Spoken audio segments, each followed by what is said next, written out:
What is going on, guys? Today is day 16 and I'm going to be talking about weight loss versus fat loss and why you should call it a fat loss journey as opposed to a weight loss journey. I know I've titled, in some of my videos, I call it a weight loss journey as well, so I'm guilty. But you should call it a fat loss journey as opposed to a weight loss journey. Now, why is that? Because when you talk about weight, you're associating the word weight with a scale. And the scale it's an okay tool to use, but it's not going to be the most accurate. And reason being is your body holds on to water for a lot of different reasons. And it's going to make like you've, gained, you are going to gain weight because you have more water in your body. So you're going to hop on the scale, but you're going to be discouraged because it's going to go up because of the water. Some reasons why you might retain water could be increased carbohydrate intake, because the more carbs you eat, the more water it follows. That's why a keto diet can work short term, is because you're decreasing your carbohydrate intake and you're just losing a lot of water weight. That's all that is.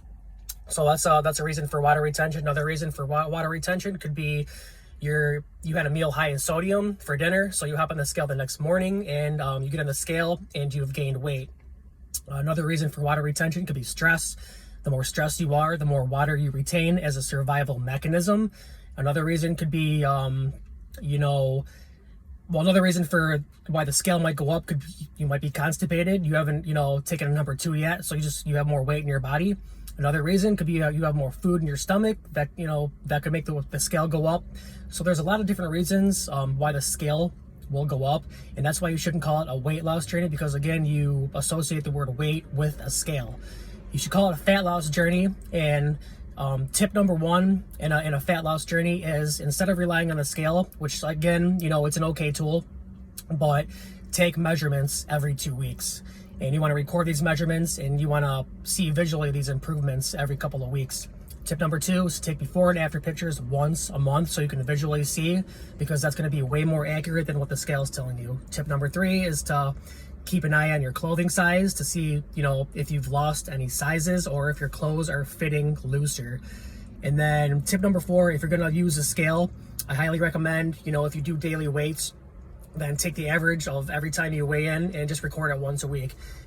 Even if you take weights every few days, take the average of those weights every few days and record it once a week. That'll give you a more accurate picture.